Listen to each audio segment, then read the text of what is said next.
And like I said, we're supposed to live in a civilized, free society. We don't. When they can walk in, take you as a child, turn you into a killer, and then use you, abuse you, and when they're done, throw you away. It shouldn't happen. Mind control, super soldier, ultimate warrior.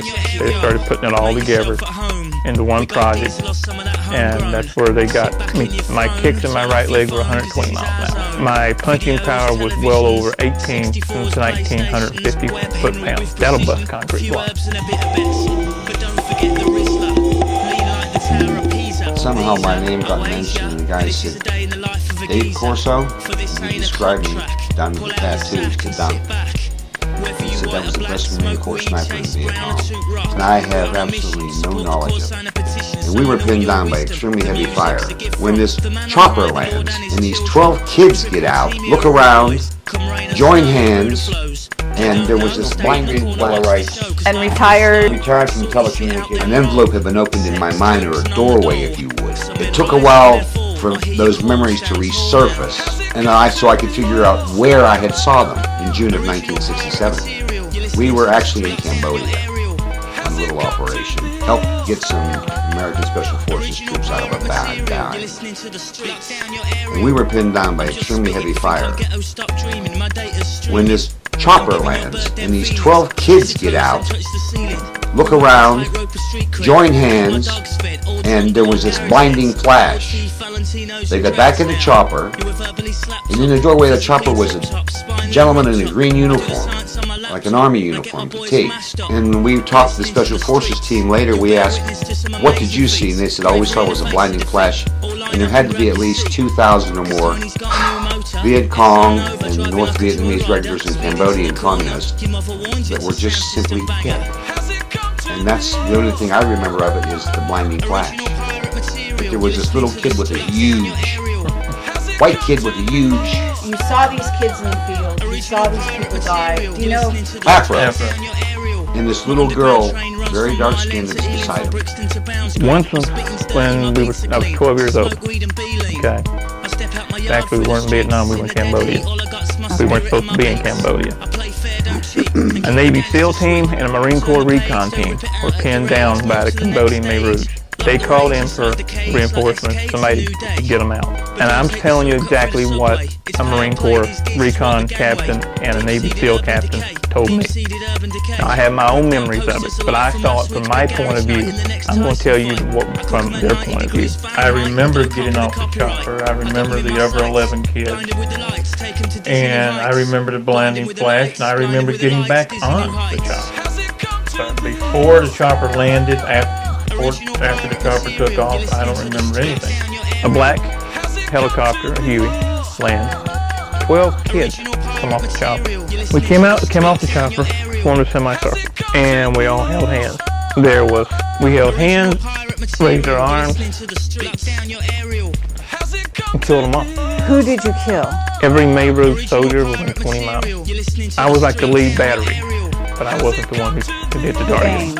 So you didn't actually aim your power. You guys were the power.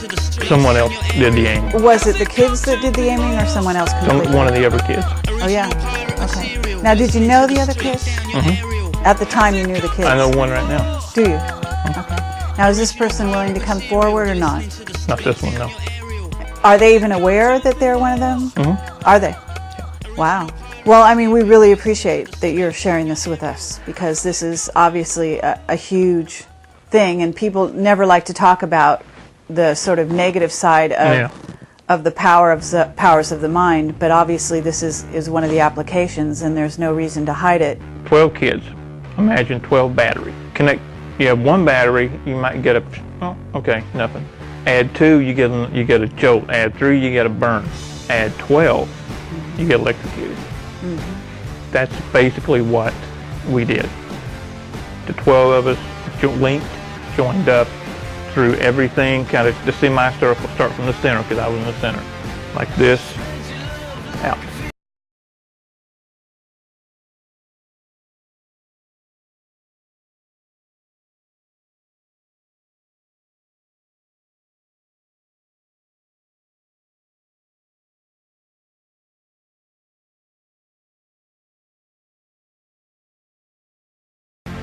drinking something out of a cup of steam, and there's the apple tear in the background.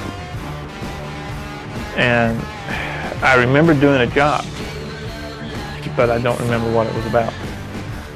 Personal teleportation incident, or you went through a wall and you had a witness. What do you recall about that? I get freaked out every time I think about that one. It was at a house in Oklahoma, and I was helping a friend of mine move. And I was in the one bedroom, and she was in the kitchen. For me to get from the bed to the front door would have entailed going down, cutting across, down, cutting across. Very winding way. Well, as I said, she was in the kitchen. Straight line. Kitchen, living room, front door.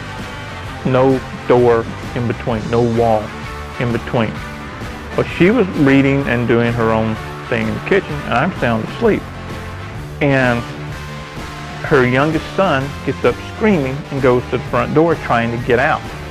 It's 2, 3 o'clock in the morning.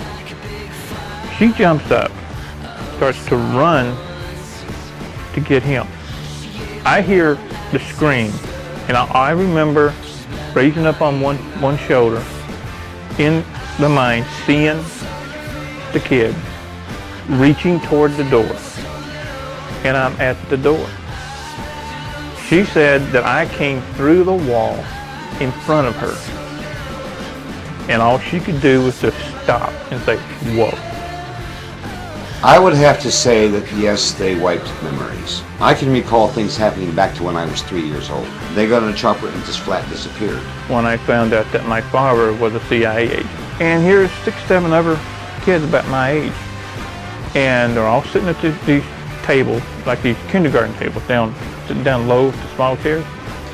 And they all have the same thing. They look like puzzle pieces. So I look around for my mom, and she's with a guy there who's in a suit who, again, shouldn't be there, okay? And they have a clipboard, and she's signing some papers. At 6 years old, I puzzled, but you don't think much of it. So I sit there and I start taking these puzzle pieces, and this fits, this don't fit. And I'm going like this till picture, and I sit back. She looks at him and smiles, says, we've got one, and that's when it started. I was given something to drink. I remember feeling sleepy, and that's it. I was taken directly. This is what I found out later, because once I went to sleep with whatever was in the drink, the Kool-Aid or soda, whatever they gave me, put me out. My next memory was at 9.5 years old.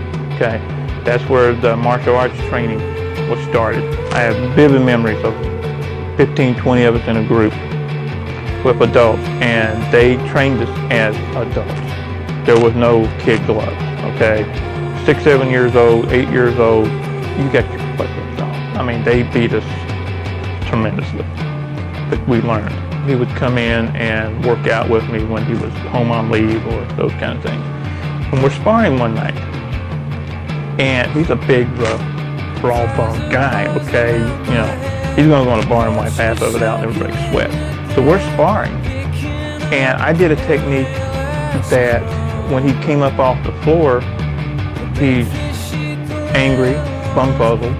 Yeah, where did you learn that? And then it hit me. I don't have a clue. And he said, that came straight off the farm. I'm only 19 years old. Farm? What are you talking about? Cattle farm? Pig farm? I didn't have a clue. And he said, the CIA training facility. The farm. Somewhere, somehow, I have a cranial implant.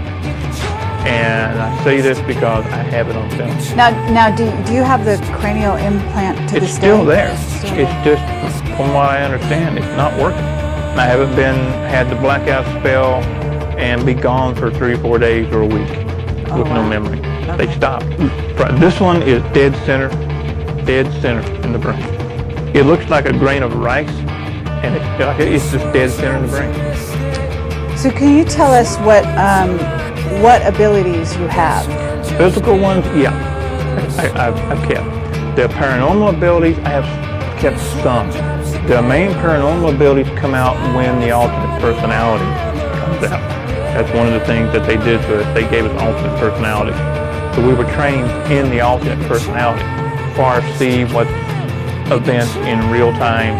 In this society, by the time you're 60, 62, anywhere in there, people So write you off. how old are you now? Because I 46. can't tell.